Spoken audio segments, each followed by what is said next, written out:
How to write, deal with mic fright and everything else between. All sorts of advice to help you read out loud, confidently, convincingly and conversationally. Hello, I'm Peter Stewart.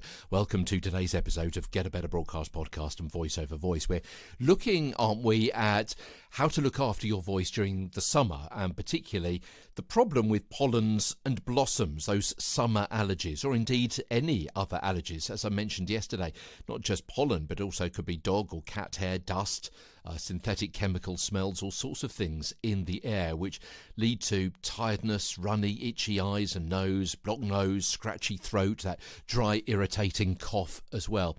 Fortunately, I tend not to have allergies myself.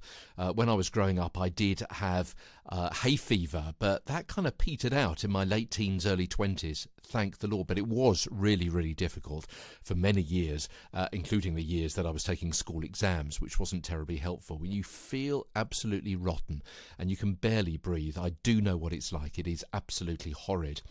Fortunately, there are more pills and potions and things to take now than there were before. So that's kind of good news, but arguably there's more things, more irritants in the air to upset you anyway. Today, well, we already know, don't we, about the post-nasal drip. It's a lovely term, isn't it? No, it's horrid.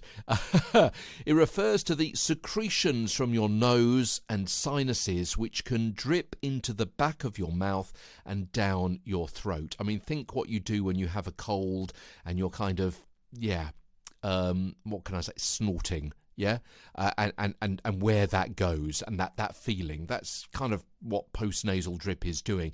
And with seasonal allergies, such drip sinus drainage, especially at night, can lead to the vocal fold swelling, which can cause a lower pitch and so a change in your range, less resonance because some of your nasal resonance chambers, the turbinates, are inflamed, meaning less nasal airflow and so a changed resonance in your sound, a hoarse voice because of inflamed tissue, which can lead to a tickle, a cough and a risk of actually vocal fold haemorrhage and the need for an increased warm-up time.